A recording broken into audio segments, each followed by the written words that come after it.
王爷，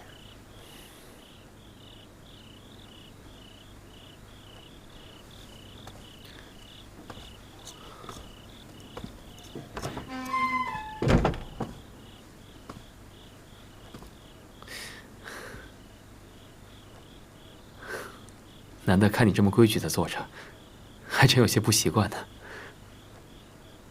我也不习惯。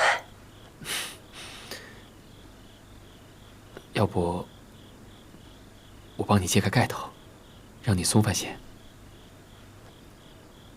好。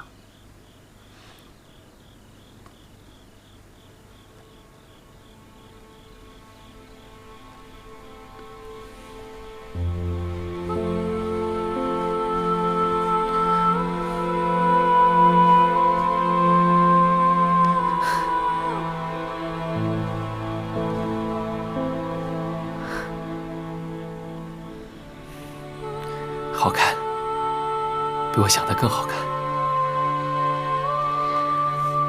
你穿红色也好看。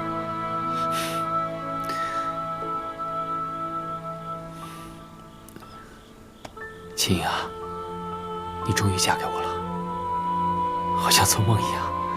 我也觉得在做梦一样。跟你说个悄悄话。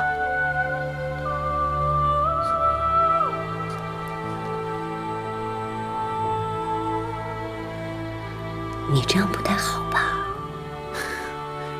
你是我自己选的人，做侧福晋已经是委屈你了。第一夜自然要和你在一起的。她是我的发妻，我会爱敬她，尊重她的。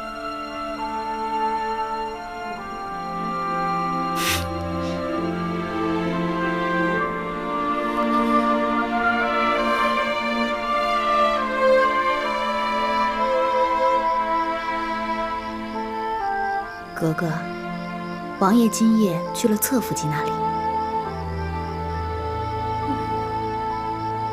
王爷昨夜虽歇在福晋房里，但并未行周公之礼。真的吗？千真万确。那如此说来，福晋心里也不舒服。格格，如果您能得到福晋的帮手，以后在府里也不怕没个照应了。去把我的皮肤拿来。是。我还不信了，我能一辈子就是格格。说不定明天晚上王爷就来我屋里了。格格多才多艺，王爷一定会喜欢您的。王爷去了侧福晋那儿，怎么会呢？你没看错吧？福晋，奴婢没有看错，王爷的确歇在侧福晋房中。烛火都熄了。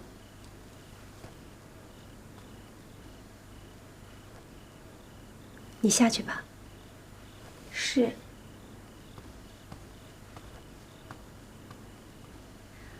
福晋，昨夜王爷虽然歇在您这儿，却推说身上太累，未行周公之礼。今夜又去了侧福晋那儿，这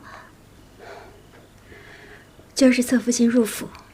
王爷去那儿也是应当的，但无论如何，总归老夫人说的对，您呐得拿出手段来，对侧福晋他们得好生提防才是。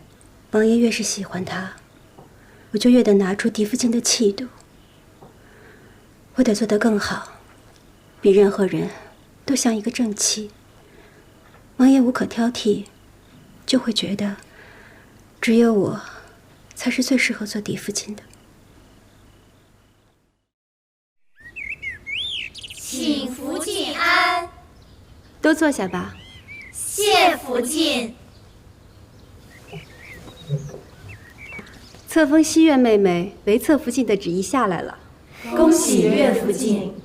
当初你跟青音一起进府的时候，我赐给你们每人一支赤金莲花翡翠珠镯，就是希望你们无论身份高低，也能亲如姐妹，不分彼此。如今你也成了侧福晋了，我看着真是高兴。多谢福晋，福晋赏的镯子，妾身和亲福晋每日都戴着。妾身能有今日，多亏福晋调教。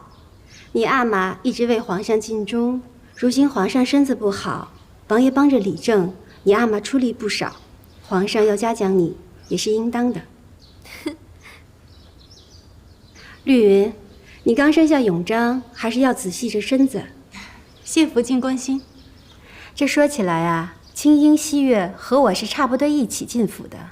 玉颜从御史来也不少日子了，连齐莹、海兰和婉音伺候王爷也许久。你们什么时候都能有子嗣，为王爷开枝散叶的才好。是。妾身们没有福庆那样儿女双全的好福气。别着急，慢慢来，都会有的。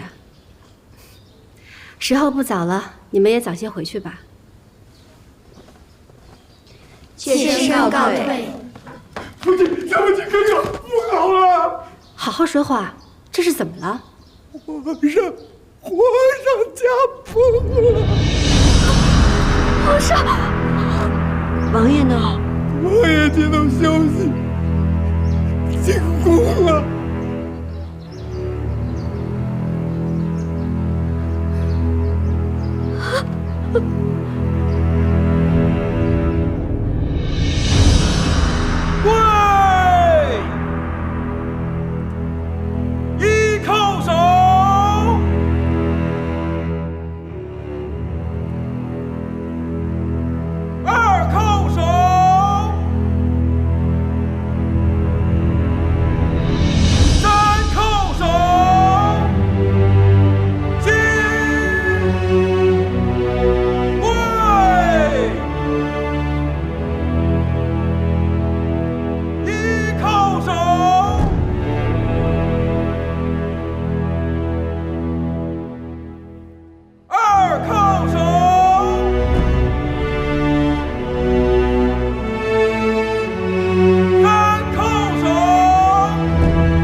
怎么就走了呢？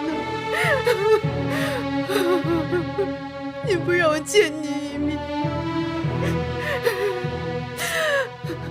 丧仪我都不能去。皇上，您丢下我了，我才是您唯一的皇后，连丧仪都不让我去，皇上。娘娘别难过了，娘娘。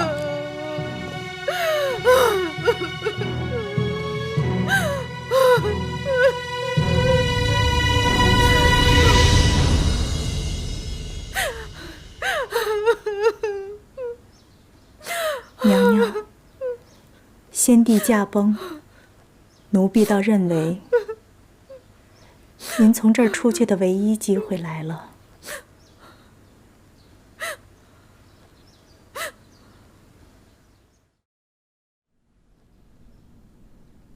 礼制所载，皇上登基应当尊景仁宫为母后皇太后。什么？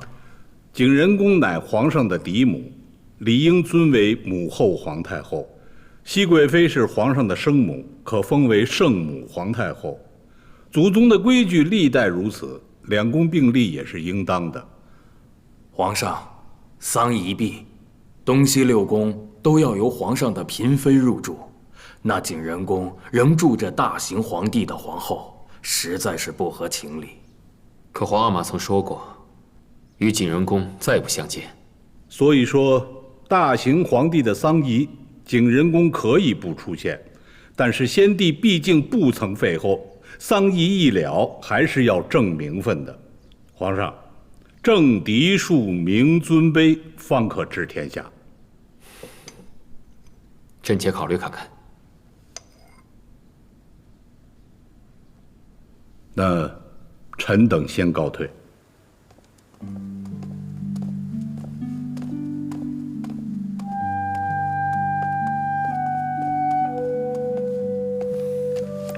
臣妾给皇上请安。你来了。这2日在丧仪上，看皇上唇干气燥，眼睛里也是红红的，所以臣妾给皇上煮了1碗杏仁露，润润肺。过来吧。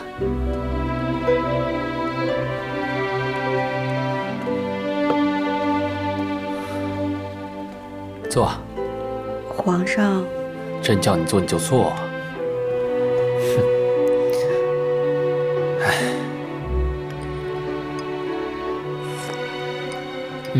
好喝。上次啊，咱们2个这么静静的说话，还是在府里呢。如今啊，却时过境迁了。是啊，那时候怎会知道大行皇帝骤然崩逝？皇上现在也是身负千斤重担。这皇阿玛的丧仪啊，还有朝政之事都还好，只是眼下有个难题，朕不知该如何。何事啊？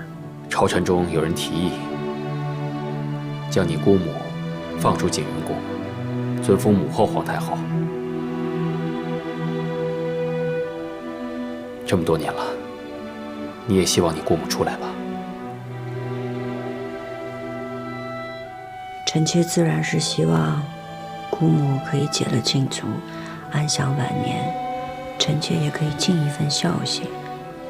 但是下令禁足姑母的是先帝，尊封母后皇太后又是国事，臣妾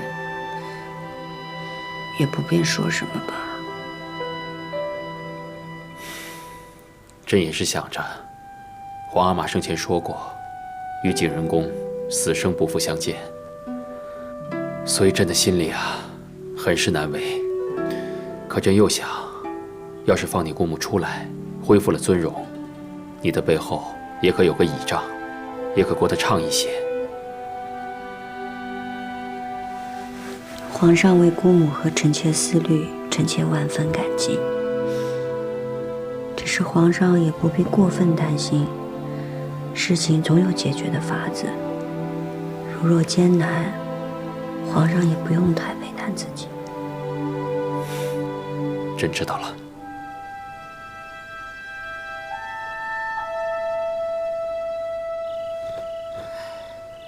真有这样的消息传出来？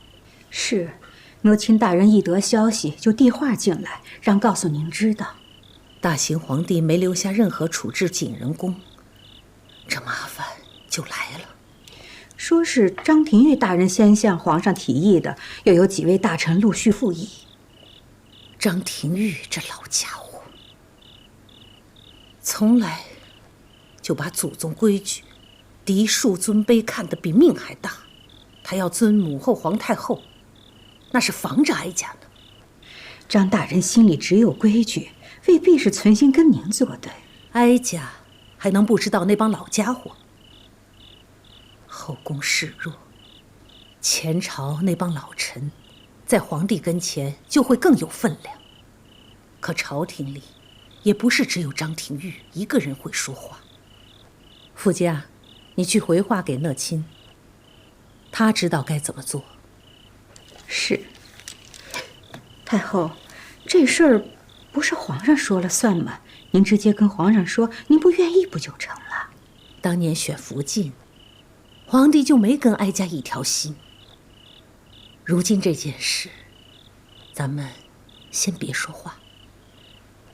哀家看看皇帝的心意，也瞧瞧到底有多少人惦记着景仁宫那位。一靠手，二靠手，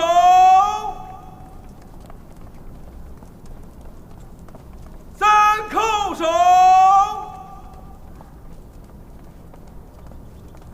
行。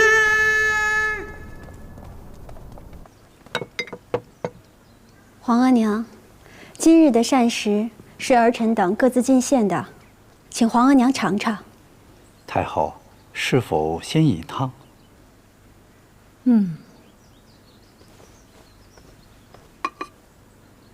太后，这是清主儿进献的火腿鸡汤。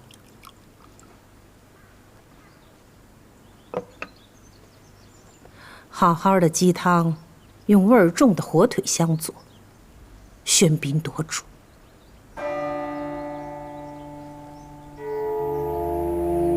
臣妾只是想用鲜味儿令太后开胃，没想到访了太后用膳，是臣妾的过失。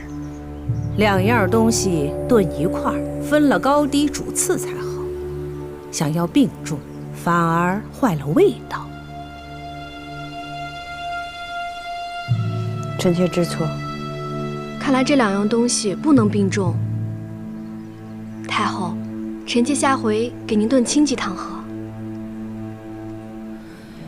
叫人把这些东西都撤了吧，哀家没有胃口。皇额娘，您近日为心底哀痛，身子本来就不适了，若饮食再清简，那就更撑不住了。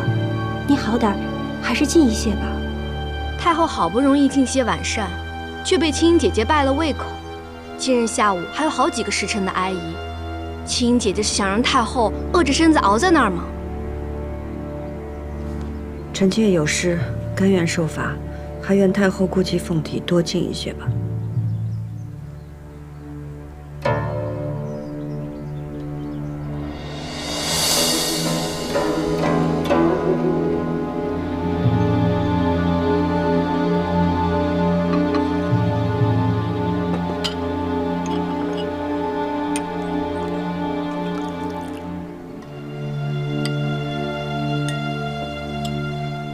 皇额娘，民以食为天，米为食之主，就是因为米是最养人的。先帝在世时最爱喝米粥，你也尝一尝吧。罢了。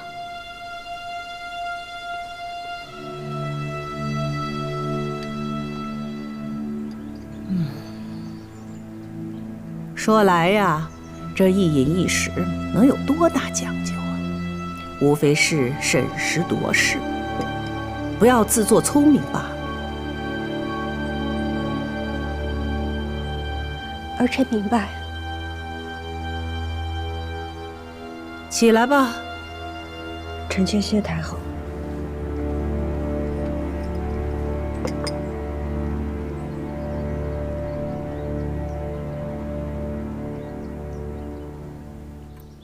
皇额娘。真的这般对青英？是。让他受苦了。你送些烫伤药到他阁中，叫他别难过了。这都烫红了，太后的心也太狠了，只是一碗汤而已。你今儿是怎么伺候煮的？是我伺候太后不小心弄伤了自己，不能怪索性。那也是索性没护好煮。你去外头思过去。是。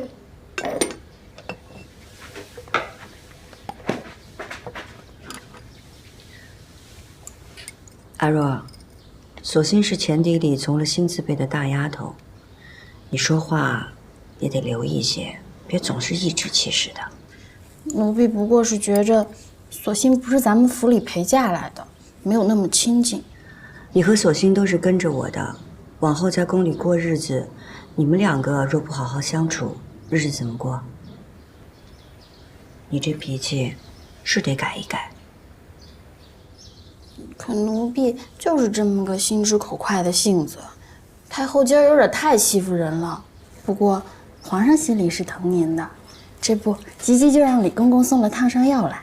奴婢看呀，等回头进了宫，或是老主子出来了，皇上怎么也得给您封个贵妃、皇贵妃的，到时候太后就不敢这么欺负您了。刚跟你说了，说话要留一些，倒是越说越没分寸了。太后也是你可以胡乱妄议的嘛，若是让旁人听见了，你有10条命都填不满。奴婢也是心疼主嘛。是，奴婢知道错了，以后不敢了。还疼吗？疼。弘历打算什么时候放我出去，尊我为母后皇太后？您一定要做母后皇太后吗？宫规祖制在此啊，先帝不曾废后，我就是名正言顺的母后皇太后，我该住慈宁宫去。住到慈宁宫之后呢，就跟钮祜禄似，再分个输赢。争斗不休，总会伤着自己的。我哪怕遍体鳞伤，我都要跟他斗到底。青莹，你要跟姑母一条心，你要让弘历早点放我出去。皇上倒已经很为难了。你这是信乌拉那拉还是爱新觉罗呀？我是心疼您。你要是心疼我，你就应该知道，姑母此生唯一所望，就是跟先帝生同亲，死同血。先帝已经弃绝你了，亲口说了生死不复相见了。他不见我，我就去见他。他弃绝了我，我绝不会离开他。青莹，我只有成为母后皇太后，才能跟先帝生死相依。这个名分，我一定要争。你起来。我今天跟你说的这些，该怎么办？你明白吗？明白了。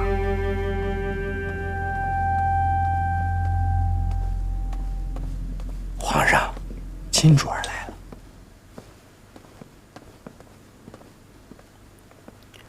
皇上，坐吧。这么晚怎么来了？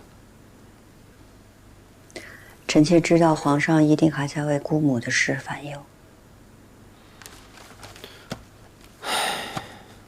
朕也希望这件事情尽快有个决断。只是礼法和孝义，终究难以两全啊。皇上，臣妾想求您一件事儿。你说。能否让姑母去行宫颐养天年？你这么想的？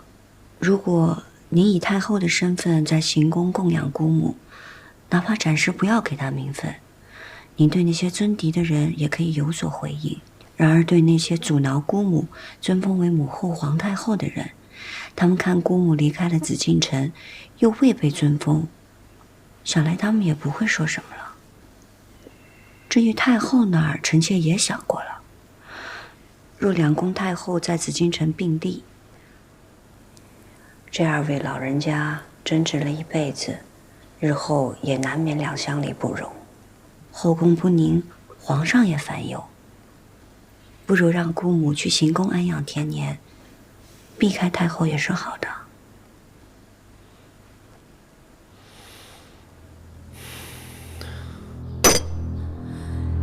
你说皇帝已经暗中安排人去行宫排布事宜了？是，清福晋才离开养心殿，皇上就派人去了行宫收拾殿阁，亦应按太后安养布置。荒谬！难道皇帝真要乌拉那拉氏为母后皇太后吗？就算换了地方，离开紫禁城不与您同尊，可母后皇太后就压了您一头啊！这种主意，定是青英那丫头弄混出来的吧？景仁宫与清福晋这般里应外合，皇上还年轻，难免不被清福晋这个宠妃说动啊。早知道，当年就不该留着青音。明日丧仪之后，你让他来找哀家。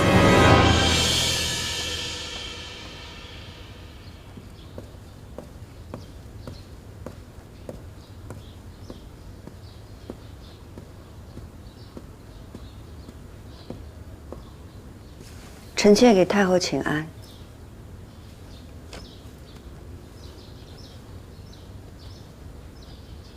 被福家换来了永寿宫，你怕不怕呀？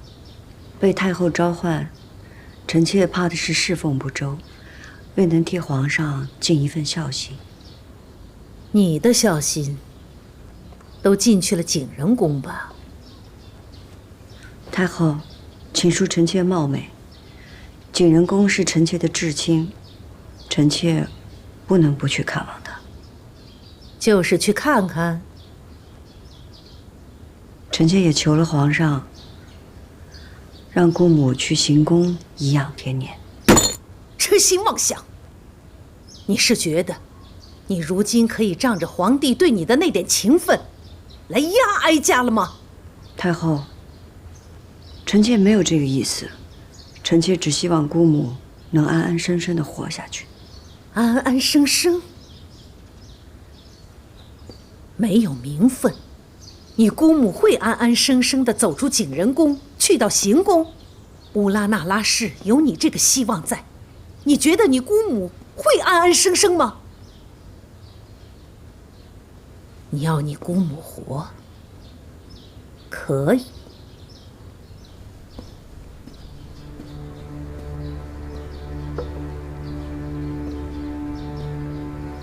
除非他没了你这个倚仗，哀家倒可以给他一条活路。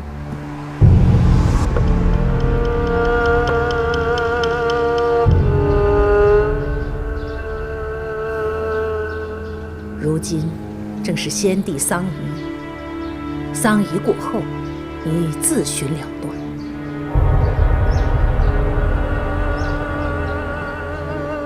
你不求哀家开恩饶恕？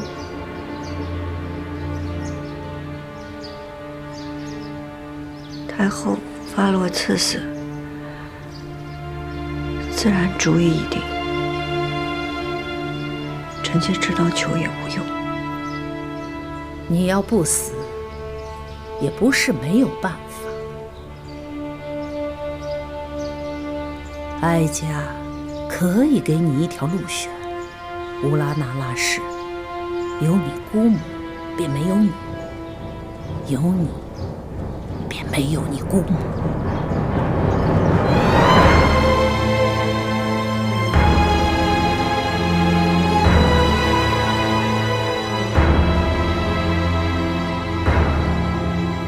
若是臣妾死了，您可否圆姑母和先帝合葬的心愿？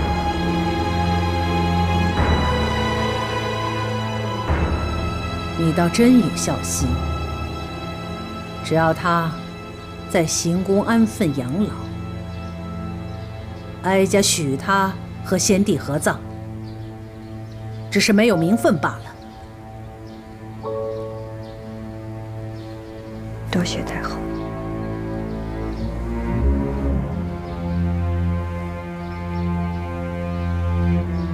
不过，皇帝若是知道你今日与哀家所言，你姑母便会和你一样，活不得。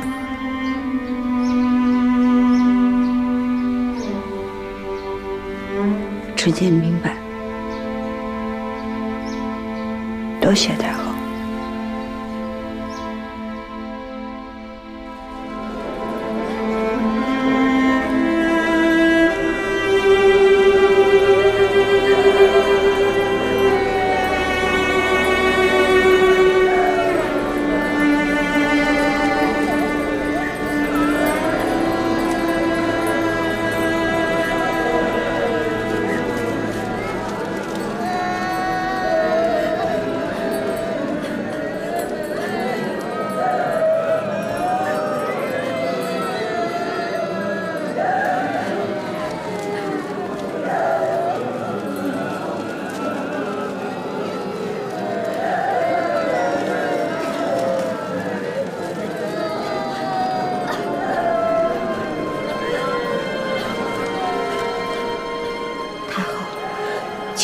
月是去了养心殿吗？他该不会说出什么来？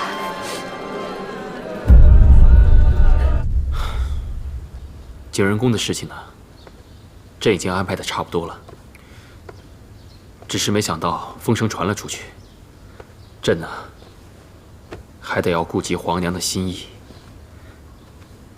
为了安抚皇娘，也为了你姑母，来日能好好颐养天年，按太后奉养她的事，朕还得慢慢安排。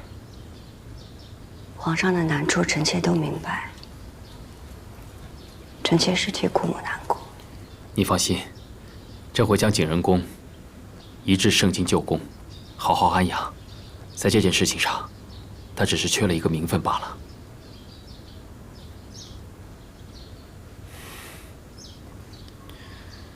后妃与君王失和，吃苦的肯定是他们自己。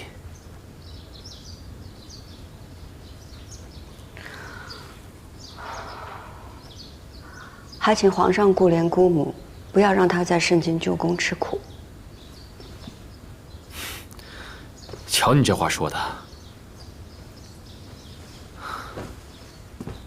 你放心，朕呢，每一次去圣经，都会带你去探望她，平时也会派人多多伺候她。臣妾多谢皇上。你要谢啊，就别嘴上说说。朕惦着你的暗香汤呢，什么时候给朕再做一碗？梅花都没开呢，怎么做暗香汤？朕知道你喜欢梅花，秋天过了就是冬天，会开很多梅花，到时候多做几碗给朕喝。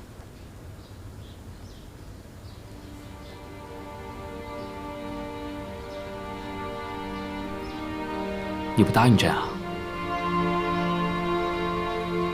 臣妾答应。你怎么了？臣妾只是想起与皇上初见。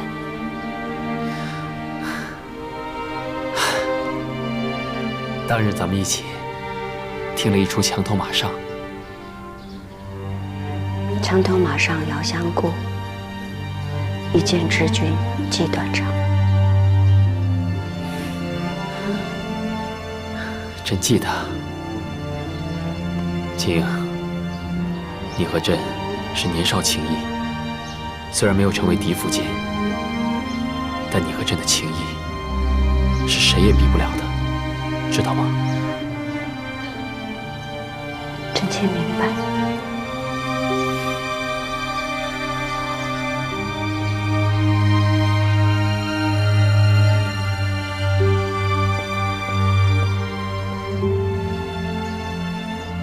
皇上，如果日后臣妾不能日日给您请安，臣妾也会永远祈佑皇上龙体康健，事事顺遂。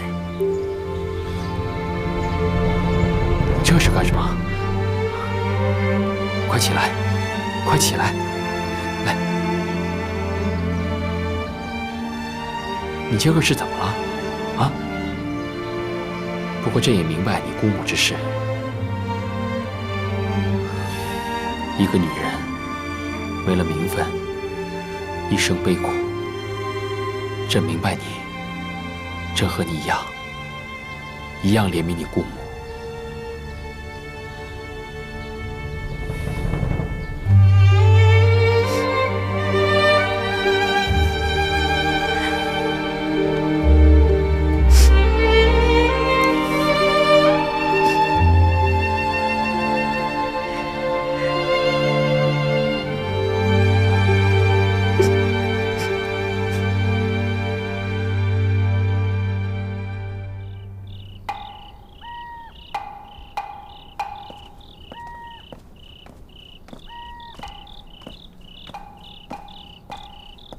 主儿，老主子真的没指望了吗？那我们会不会受牵连呀？主不该去的，万一这要是被太后娘娘知道了，可就麻烦了。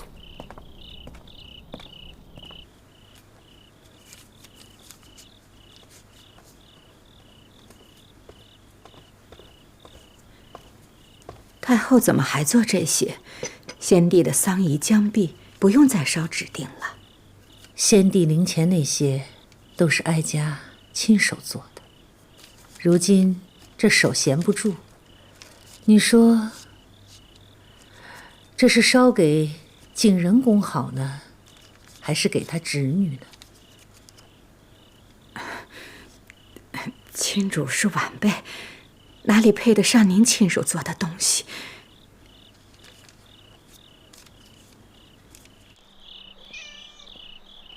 亲主来了。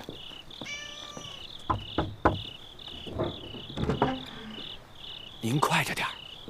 主儿，你在这候着。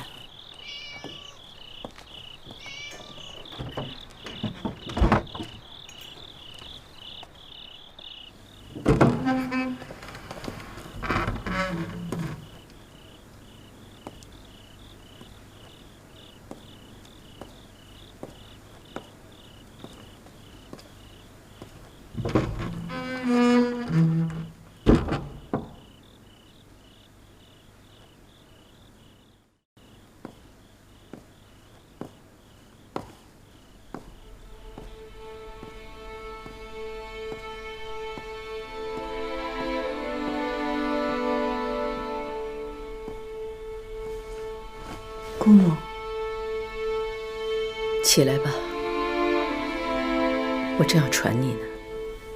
我是来告诉姑母，皇上安排了您去行宫颐养天年。怎么颐养天年？不入史册，不赴太庙，来日以无名无分的先帝嫔妃身份下葬，再也不能和先帝同穴而眠。不是这样的，姑母只要安心的在行宫待着，死后会安享爱肉，和先帝葬在一起。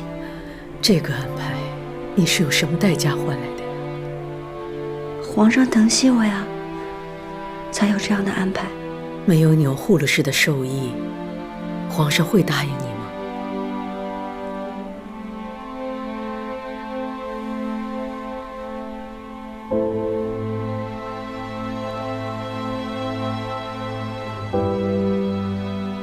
他一定也让你选择。我们姑侄俩，谁能活下来？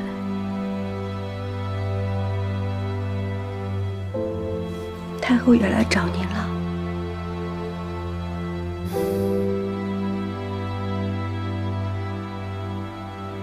青莹，你过来。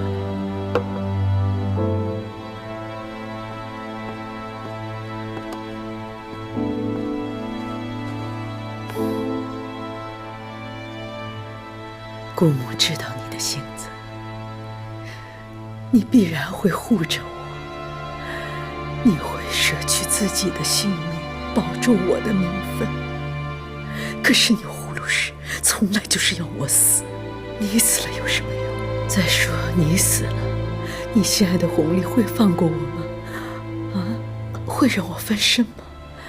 就算他顾及到我是你的姑母，可我是堂堂大清的皇后，我怎么能够在钮祜禄氏的鼻息下没名没分、苟延残喘？姑母必须得死，他才会让你活下去，你才能够延续乌拉那拉氏的荣耀。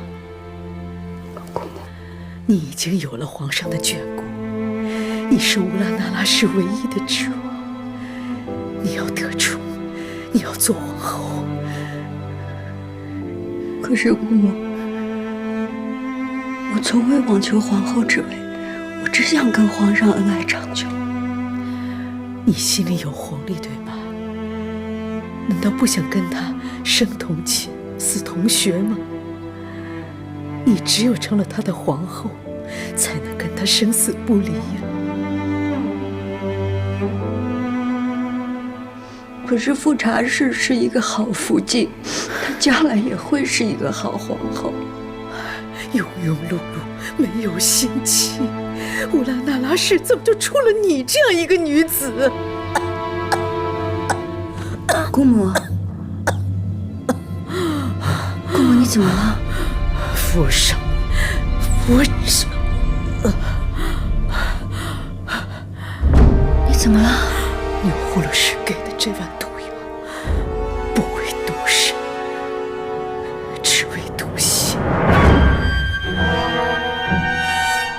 这宫里，哀家只能允许有一个乌拉那拉氏，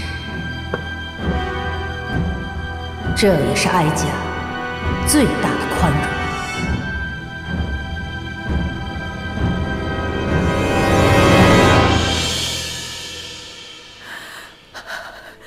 青莹啊，你要看着我死，证明我不是卑鄙自裁，而是有份报比，怪不得任何人。可是姑母，你分明是被太后逼死的。眼下你我都已无力反驳，你要活下去，你连恨都不要有。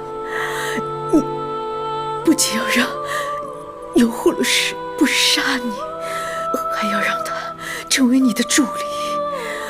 你要当皇后，才是为我报仇，更是对我的报答。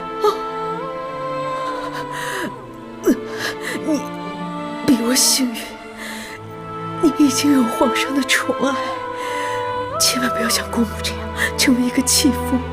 青莹，乌拉那拉氏已经有一个弃妇了，再不能出第二个弃妇了。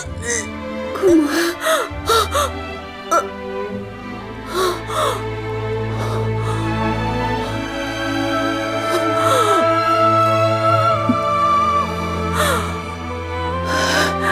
那一年，先帝封我为皇后，那是我最好的时光，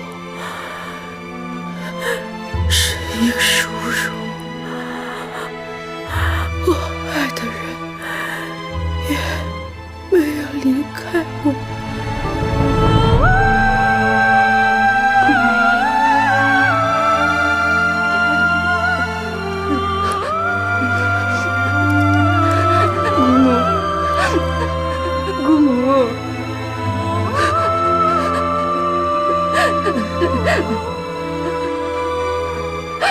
姑母，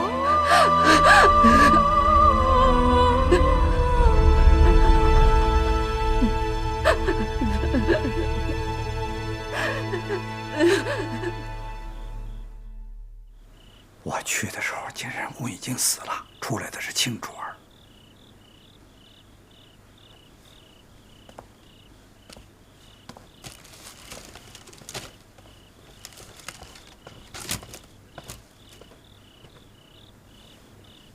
太后，出来的是青主。成汉进去时，景仁宫那位已经气绝了，伺候他的秀夏也跟着自裁了。景仁公死了，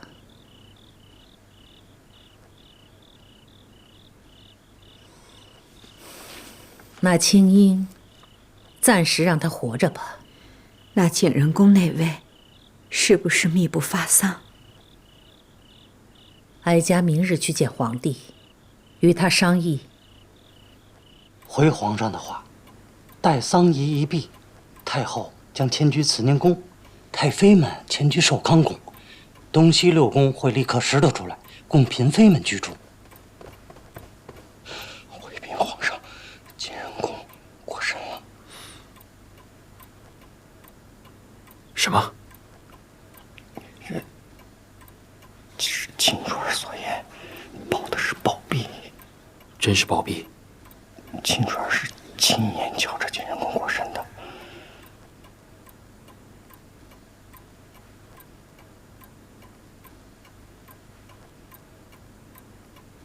是服毒。毒从何来？之前太后去过景仁宫。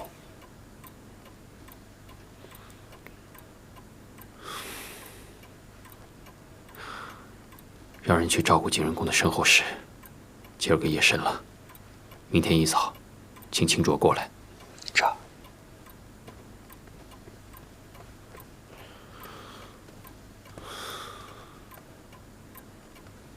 景仁公过身了，他怎么死的？王清支支吾吾的，也说不太明白，只说皇上也很惊诧于景仁公骤然离世。王亲不敢说，才见景仁公死得蹊跷。不过不管怎么说，死了便好了。景仁公活着就是个祸害。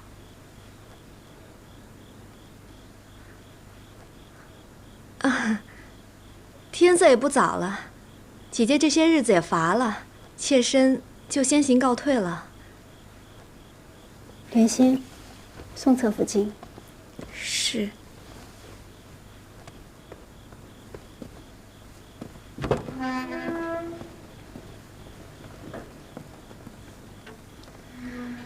这景仁公本是皇后，该颐养天年。若不是言行得救，失欢于先帝，也不至于落得如此下场。看来皇后之位不易做呀。您与景仁公怎么一样？您出身大族，又有皇子。景仁公何尝不是出身大族，又有皇子？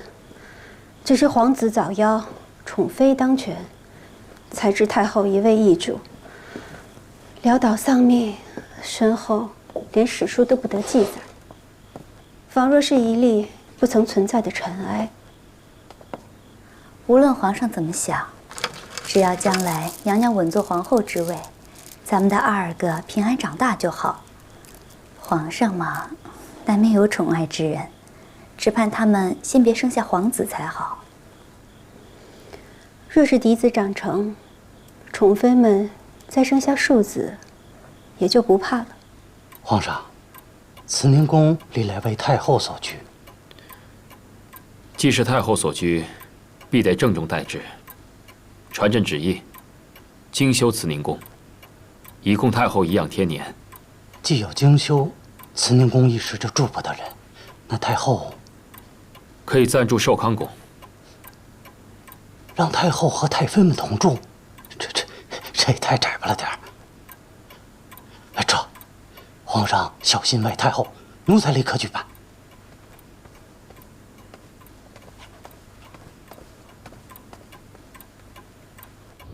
主儿，您为了老主子都哭了一夜了，现在要去见皇上，您好歹得打起点精神来啊！景仁公过身了，皇帝知道了吧？是。秦英派人来禀过，说景仁公是忧愤暴毙。忧愤暴毙？如何暴毙？不是自裁？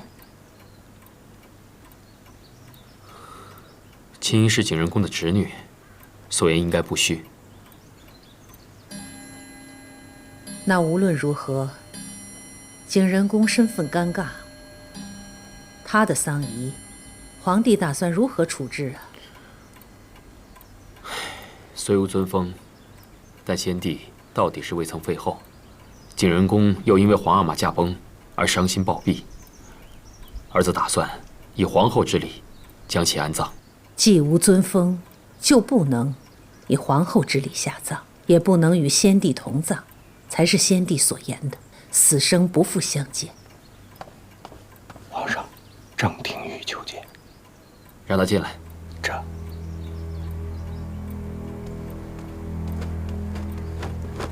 臣张廷玉给皇上太后请安。何事啊？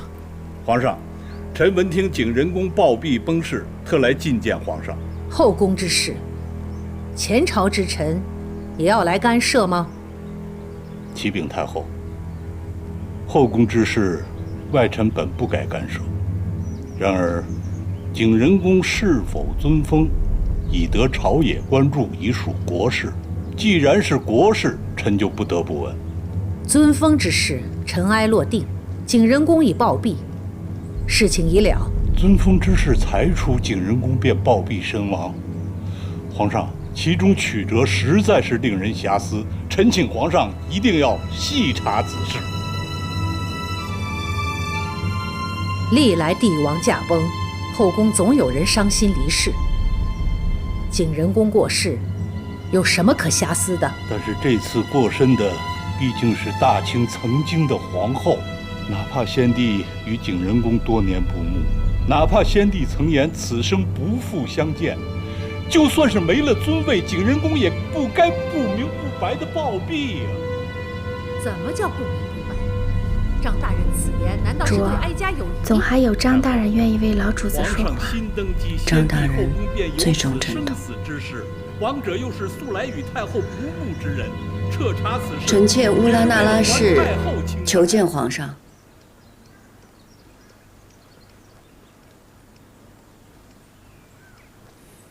进来吧。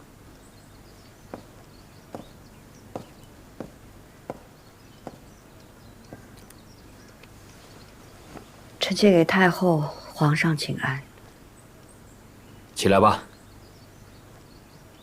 给娘娘请安。娘娘，臣张廷玉正与皇上谈景仁公暴毙之事，娘娘是景仁公的至亲，务必为他讨个公道。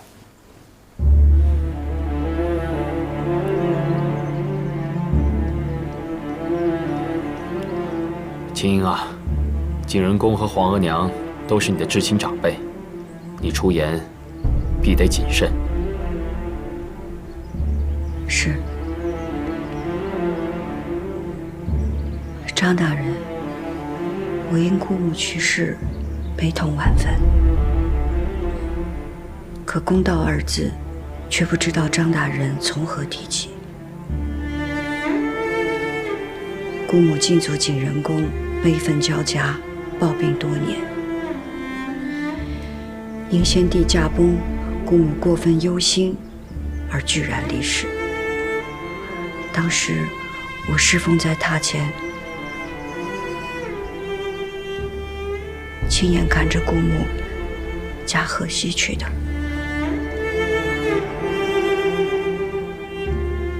当真？当真。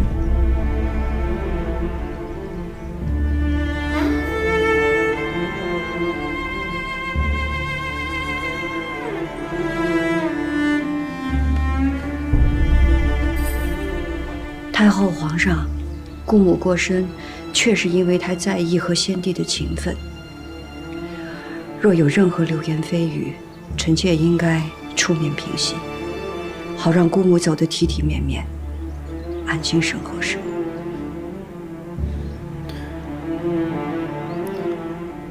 皇娘，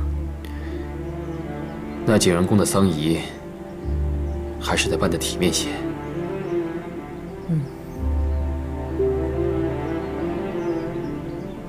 那就按非礼吧，也可葬在嫔妃缘寝。下葬时候便不要写什么名分了，免得惹眼。至于灵位遗物，那就一并发还母家就是。张廷玉，臣在。你可有异议？景仁公身后之事，当以皇上、太后的决断办，臣没有异议。臣告退。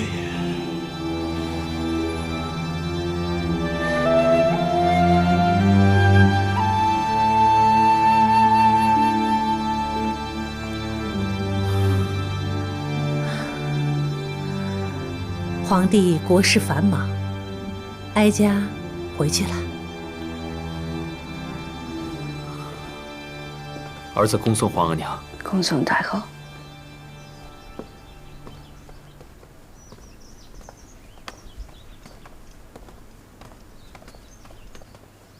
王亲，你也下去。这。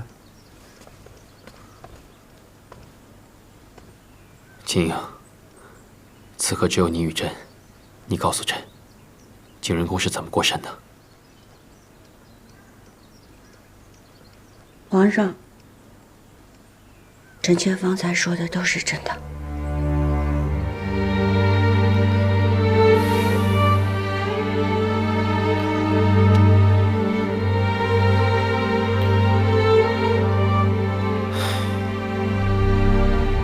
这事了了，也就罢了。要是景仁公活着，总是会牵连到你。如今景仁公过身了，皇额娘再有怨气，也只能到此为止了。只是这事情虽了了，这些日子，你也别到处走动，免得惹人注目。臣妾明白。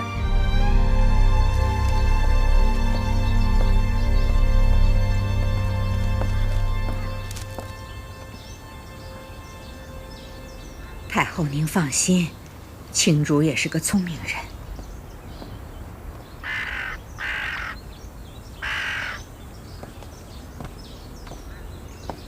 给太后请安。你去吧。这么快就出来了，看来你嘴巴挺严啊，没有背着哀家私下向皇帝告状。臣妾已经当着张大人的面把事情都说明白了。陪哀家走走吧。你姑母到底是怎么死的？说给哀家听听。姑母想要得到母后皇太后的尊位，无非是为了母族的荣耀。姑母最在意的就是和先帝生同亲，死同血。可先帝对姑母说出了此生不复相见，姑母便心如死灰。她得不到先帝的心，赢了太后又如何呢？所以她选择保全了你。看来，她还是疼你的。姑母是疼臣妾。可是，在这个宫里边，能保臣妾的只有太后。哦，太后并不想要臣妾死，太后想要姑母死，而且死在臣妾的面前。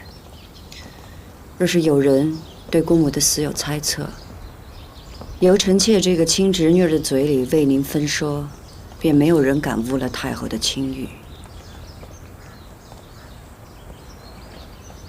你很聪明。不是臣妾聪明，是一切都在太后的掌握之中。你姑母也是聪明人，从头到尾算计得清楚，能争的时候拼命争，不能争的时候断然做出选择，以保最大的利益。如此，你得以活了。是。姑母暴毙，但流言未必会消去。臣妾得活着，才能时时为太后坐镇。很好，很好。这么聪明的人，是得好好活着。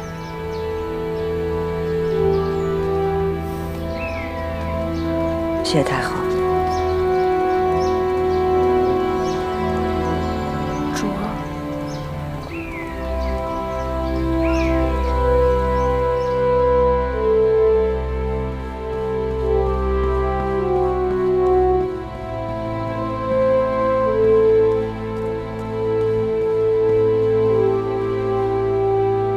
皇上早点安置吧，明儿个可是登基大典呢。知道了。龙袍预备下了，您要不要再试试？既是量体裁衣，不必了。这寿康宫都收拾好了吗？秦理来回话了，说都妥当了。寿康宫虽是太妃的居所，但皇额娘所住的殿寝，务必体体面面的。那是自然的。退下吧。这。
朕今日登基，当行孝仁之道，遵先帝世宗遗命，尊生母钮祜禄氏为圣母皇太后，嫡福晋富察氏为皇后。册立之事，应有礼部正主相待。人孝厚德，无色万民，万岁万岁万岁！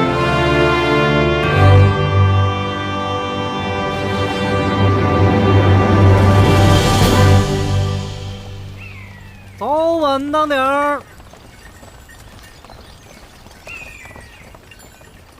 太后迁宫是大事儿，皇上孝顺，一直在修葺慈宁宫，想必这会儿都妥当了，只等您安享这玉堂富贵呢。景仁宫的丧仪办得如何了？办了，这白事儿怎么能跟登基大典的喜事儿冲撞呢？所以悄悄地办了。早晚当点儿。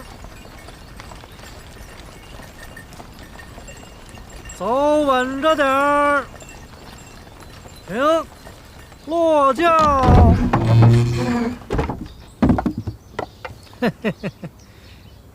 太后，咱们到了。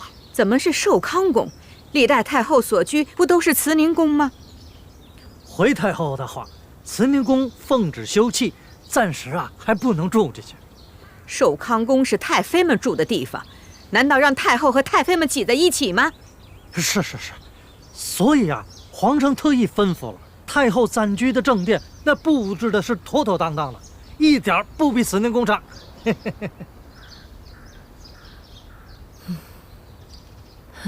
皇帝一片孝心。既然慈宁宫在修葺，那哀家等一等，先进去吧。太后您慢着点。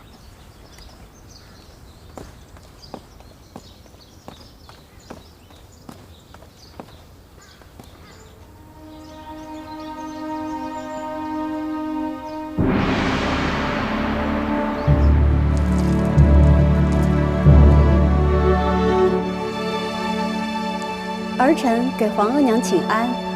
臣妾给太后请安。起来吧。谢太后。都坐吧。从前自己是个嫔妃，赶着去向太后和太妃们请安，如今一转眼，自己都成了太后了。瞧你们年轻一辈的，娇嫩的像花朵。太后自己才是那朵开得最娇艳的牡丹花，不像我们年轻沉不住气，都是经不得细看的蒲柳。小嘴巴巴的，会说话。谢太后夸赞，臣妾愚笨，请太后教诲。今日是皇帝登基之后，你们头一回来请安，哀家也有几句话要嘱咐。皇帝年轻，宫里嫔妃也就你们几个，往后不管是人多还是人少，哀家眼里见不得脏东西，你们自己都好自为之。多谢太后教诲，臣妾谨记于心。皇后，哀家和几位太妃们都已经移居到寿康宫了，东西六宫很快就收拾出来了，给你们安居。身为皇后，安定后宫，乃是你身应之责。儿臣明白，皇上登基分六宫、定位分、册嫔妃，这些事情儿臣都会一一办好。若有不懂，还请皇额娘指教。除了这个，还有一件事。古来重长子，重嫡子。皇帝已经有了庶长子永璜，嫡长子永琏，还有一子也很重要。皇上登基后的第一子已称吉祥，极为贵重。所以你们几个要加把劲儿，把皇帝登基后的第一个皇子好好生下来。是。太后，福建新贡的柚子酸甜凉润的，您尝尝。哎呀，费那么大力气，拨他干什么？哀家吃不了几口。能入您的嘴，哪怕是一口，也是这幼子的福分。真正有福之人，也不会住在这寿康宫。皇上也是孝心，想把慈宁宫修得舒舒服服的，再让您挪过去。皇帝明里说是孝顺，可暗里一声招呼都不打，就把哀家送来了寿康宫，心思颇难揣测。也是，住在这儿名不正言不顺的，也不是太后的正经居所。要是哀家想早日搬进慈宁宫以正名分，还得借把东风，也看看那个人到底有没有用。皇娘住进寿康宫，没什么不满吧？都挺好的。寿康宫虽然小了一些，但布置也倒雅致。不过慈宁宫若是修好了，皇额娘还是早日搬进去的为好。朕知道你孝顺。对了，皇额娘没有为难青英吧？没有，皇额娘怎么会为难一个晚辈呢？那便好啊。坐吧，兰花。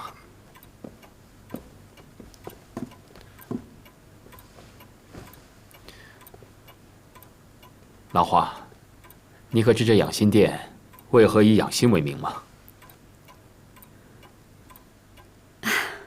臣妾不知。皇阿玛在的时候，常常说起孟子的一句话：“养心莫善于寡欲”，所以起名为养心殿。这人的欲望啊，一旦多了，是非也就跟着多。皇上身居高位，天下都是您的，自然寡欲养心。但底下的嫔妃、大臣、奴才们，都靠着皇上呢。什么都仰仗着您，怎么能寡欲？所以啊，朕希望你能够管束后宫，让那些无端升起的是非都能消退。如此一来，朕的后宫才可清清静静。臣妾明白，只是臣妾无能，只怕做不好。怎么会呢？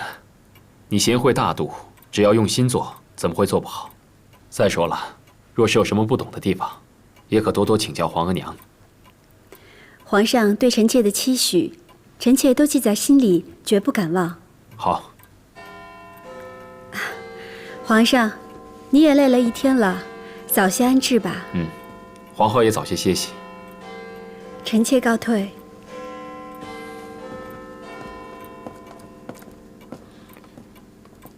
王卿啊，奴才在。青英还在景仁宫吗？这时辰，许是还在。你跑一趟，替朕传句话。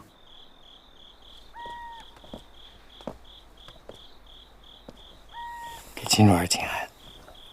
这是皇上让您送来的。是。皇上知道金主儿在此守丧，劳心伤神，特意嘱奴才送来这玉镯参汤，让金主儿安心养神，保重身子。